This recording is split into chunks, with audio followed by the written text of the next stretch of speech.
तो हेलो दोस्तों, आज मैं डिजिटल इलेक्ट्रॉनिक्स का लॉजिक गेट्स का पार्ट 3 लेकर आ रहा हूँ, जिसमें मैं एक्सॉर गेट और एक्सनॉर गेट पढ़ाऊँगा। तो पहले चेक कर लेते कि व्हाट इज एक्सॉर गेट।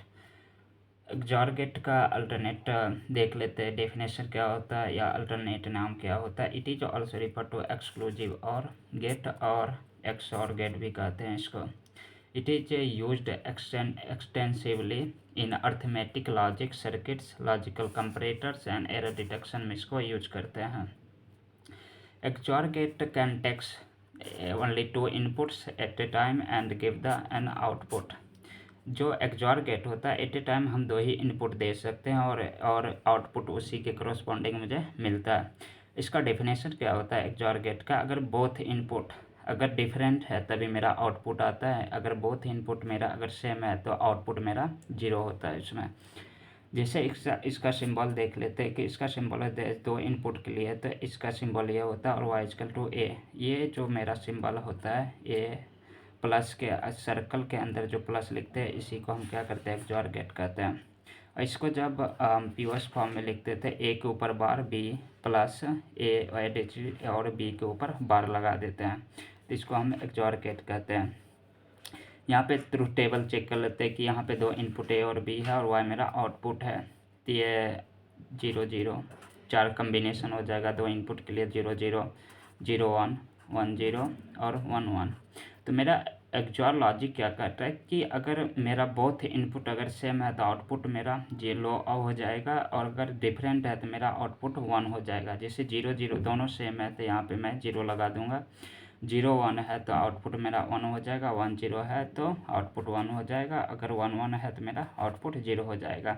अगर मेरा दोनों इनपुट सेम है तो यहाँ पे आउटपुट में मेरा 0 आ रहा है, अगर दोनों डिफरेंट है तो यहाँ पे आउटपुट में मेरा 1 हो जा रहा है।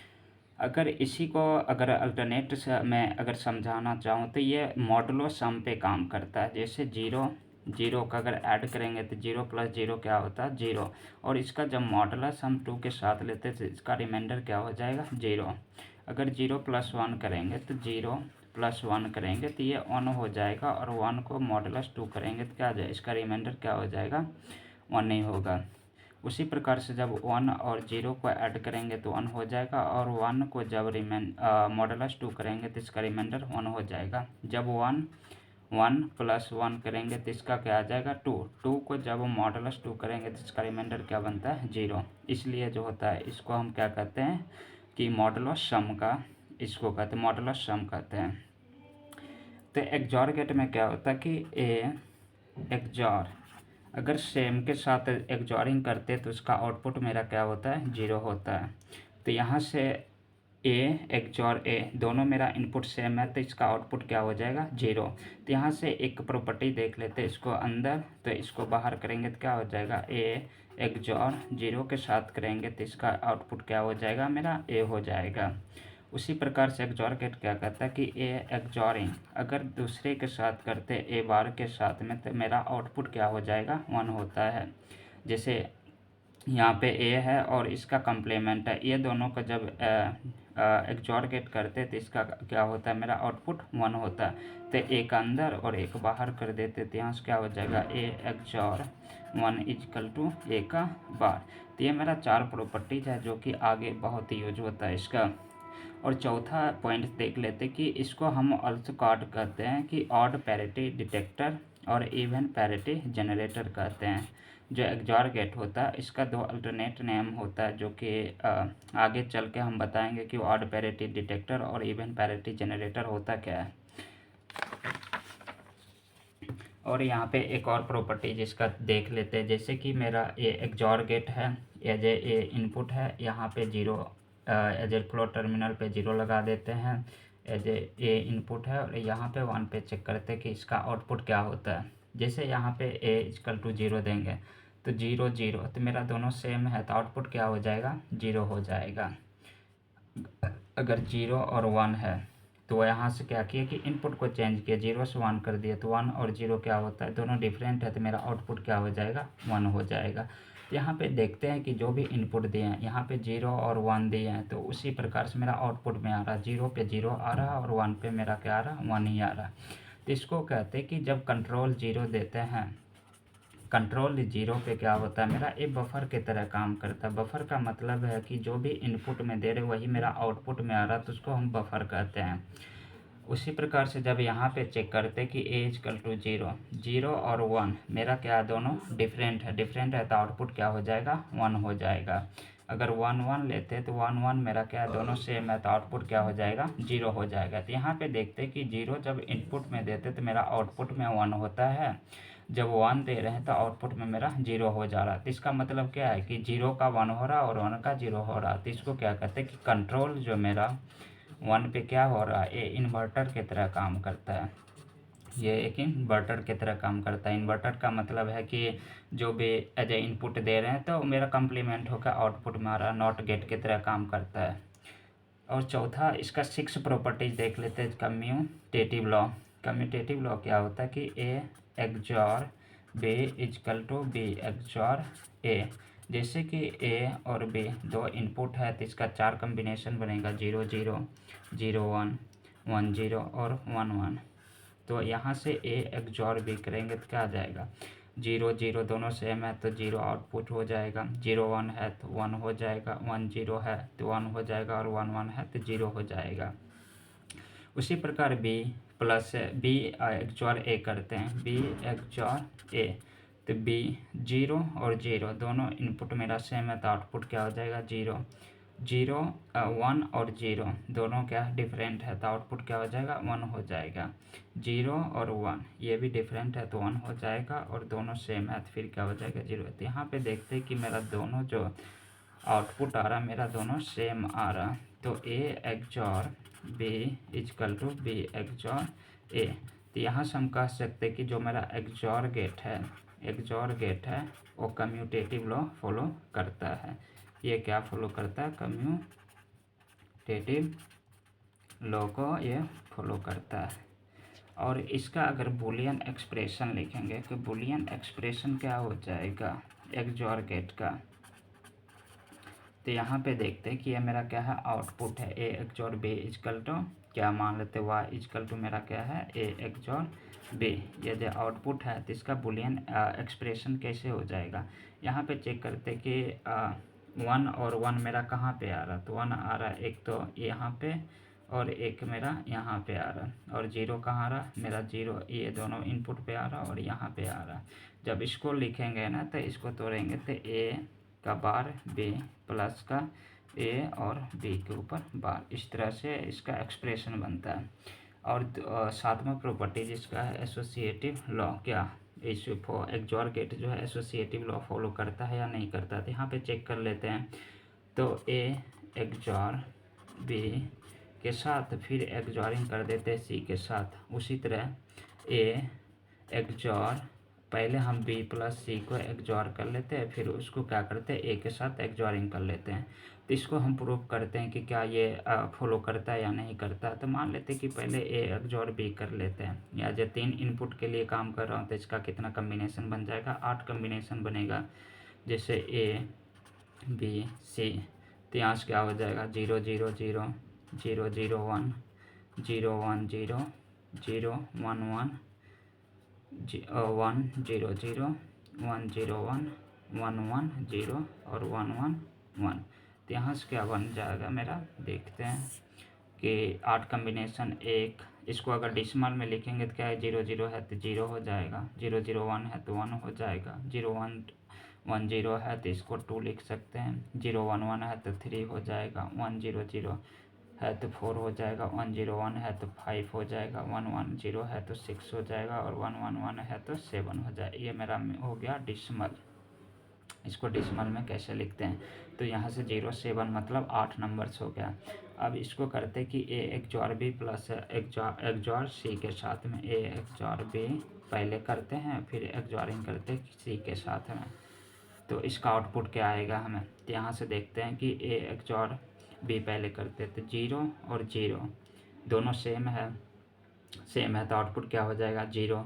और इसको एक्सॉर करते किसके, सी के साथ में, तो फिर क्या होगा 0 एक्सॉर 0, ये भी दोनों सेम है तो आउटपुट क्या हो जाएगा मेरा 0।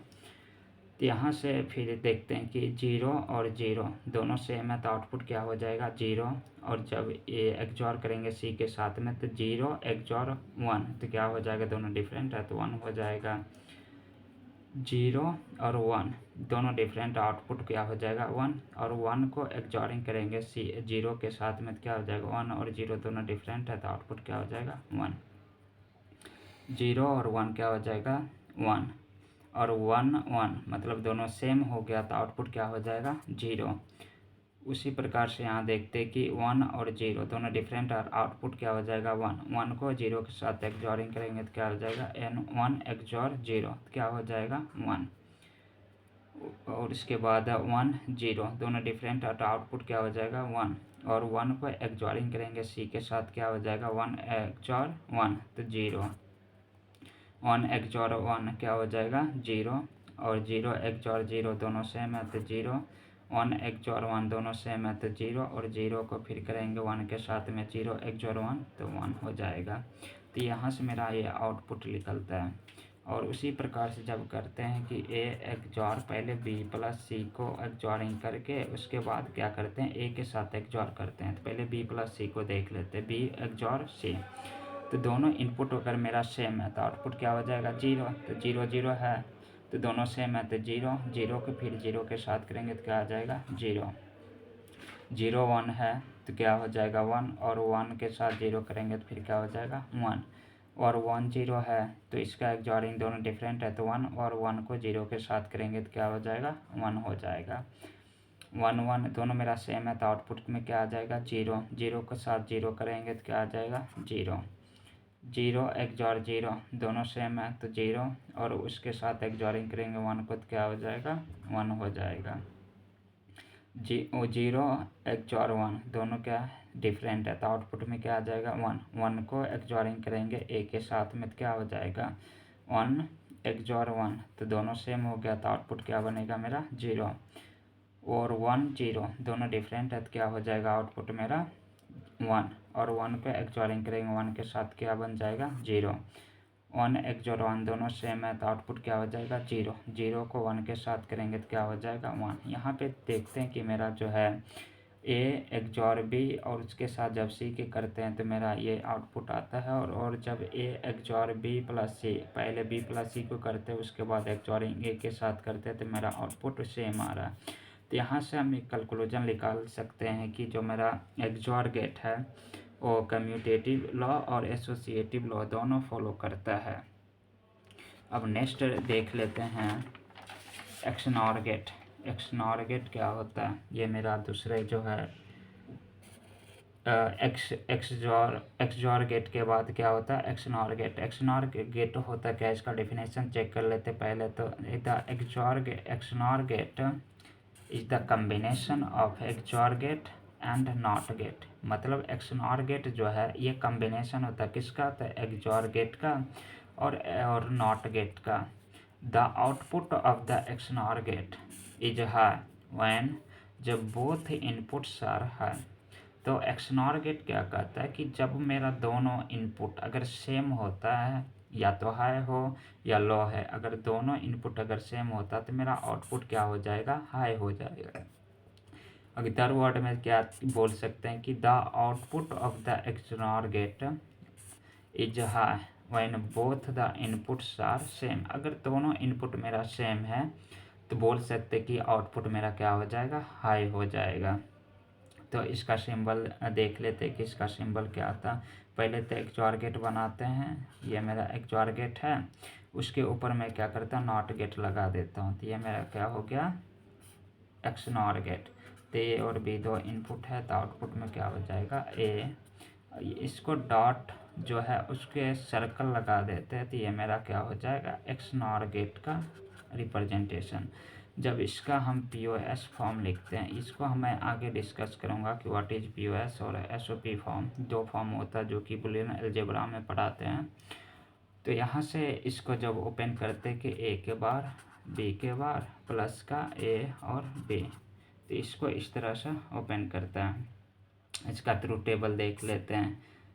तो दो इनपुट के लिए पहले देख लेते हैं 0 0 0 1 और 1 0 और 1 1। तो यहाँ से हो जाएगा अगर दोनों मेरा इनपुट सेम है तो मेरा XNOR गेट क्या कहता है कि अगर दोनों इनपुट सेम है तो आउटपुट 1 हो जाएगा, हाई हो जाएगा, अदरवाइज 0 हो जाएगा। दोनों सेम है तो इनपुट आउटपुट मेरा क्या हो जाएगा 1। अगर दोनों डिफरेंट है तो क्या हो जाएगा 0। जैसे 0 1 0 और 1 0 दोनों डिफरेंट है तो 0। अगर दोनों सेम है तो आउटपुट में मेरा 1 हो जाएगा। तो एक यहाँ से प्रॉपर्टी देखते हैं कि जब a इजकल टू b, अगर मेरा दोनों सेम होता तो आउटपुट में मेरा क्या होता है 1 होता है। तो उसी प्रकार से इसको लिख सकते हैं कि a XNOR a, अगर दोनों सेम है तो मेरा इनपुट आउटपुट क्या हो जाएगा 1। तो यहाँ से एक अंदर और इसको बाहर करते हैं तो यहाँ से क्या हो जाएगा कि a XNOR 1 के साथ करेंगे तो मेरा 1 हो जाएगा। और क्या बोलता है XNOR गेट, अगर डिफरेंट है जैसे a XNOR a बार, ये दोनों डिफरेंट है तो मेरा आउटपुट क्या हो जाएगा 0। तो इसको अंदर और इसको बाहर करते हैं तो यहाँ से हो जाएगा कि a XNOR 0 is equal to a bar. तो ये प्रॉपर्टीज हो गया मेरा। और इसको अल्सो कॉल्ड जो XNOR गेट है उसको इवन पैरिटी डिटेक्टर्स या ऑड पैरिटी जनरेटर या इक्विवेलेंस लॉजिक कहते हैं और कोइंसिडेंस लॉजिक कहते हैं। ये सब याद रखना होगा क्योंकि आगे हो सकता है ये सब पूछा जाए। इसी का नाम है अल्टरनेट नाम जिसको कहते हैं हम। उसके बाद एक प्रॉपर्टी देख लेते हैं कि ये मेरा XNOR गेट है। यहाँ पे कंट्रोल 0 और कंट्रोल 1 देते हैं।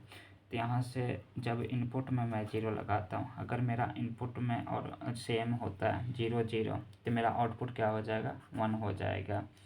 अगर इनपुट चेंज कर रहे हैं तो 1 1 0 मेरा दोनों डिफरेंट है तो आउटपुट क्या हो जाएगा 0। तो यहाँ पे देखते हैं कि 0 जब इनपुट में दे रहे हैं तो मेरा आउटपुट में 1 हो रहा है, जब 1 दे रहे हैं तो मेरा आउटपुट में क्या आ रहा है 0 आ रहा है। इसका मतलब क्या है कि कंट्रोल 0 पे मेरा ए इन्वर्टर की तरह काम कर रहा है। क्यों, जो भी इनपुट में दे रहे हैं उसका उल्टा आ रहा है मुझे आउटपुट में। जैसे 1 पे कंट्रोल 1 पे देखते हैं कि जब A equal to 0 as A input दे रहे हैं तो दोनों डिफरेंट है तो मेरा आउटपुट क्या हो जाएगा 0। जब 1 1 अगर दोनों सेम है तो मेरा आउटपुट क्या हो जाएगा 1। तो यहाँ देखते हैं कि 0 देने पे 0 की तरह 0 आउटपुट आ रहा है और 1 देने पे 1 ही आउटपुट हो रहा है। तो इसका मतलब क्या है, जो भी इनपुट दे रहे हैं तो मेरा आउटपुट में कोई चेंज नहीं रहा। इसका मतलब क्या है कि ये बफर की तरह काम कर रहा है। तो कंट्रोल 1 पे मेरा जो है XNOR गेट ये बफर की तरह काम कर रहा है, बफर की तरह काम कर रहा है।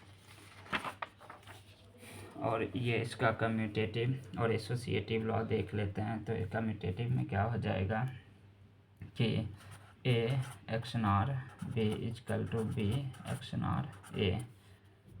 इसको हम थ्रू टेबल्स के थ्रू भी प्रूव कर सकते हैं। जैसे कि मैं पीछे XOR गेट में मैं बता दिया हूँ कि इसको कैसे प्रूव करते हैं। आप खुद से कोशिश कीजिएगा प्रूव करने के लिए। और a XNOR b के साथ करते हैं, फिर XNOR करते हैं c के साथ में, और ये इक्विवेलेंट होता है किसके, तो a XNOR पहले b XNOR c को करके उसके साथ में XNOR कर देते हैं a के साथ में। तो ये भी क्या होता है इक्विवेलेंट होता है और ये भी क्या होता है इक्विवेलेंट होता है। तो यहाँ से हम एक नोट पॉइंट लिख सकते हैं कि जो मेरा XOR गेट है और XNOR गेट है, both are follow the commutative और एसोसिएटिव लॉ। तो XOR गेट और XNOR गेट जो है ये दोनों लॉ फॉलो करता है। तो थैंक यू।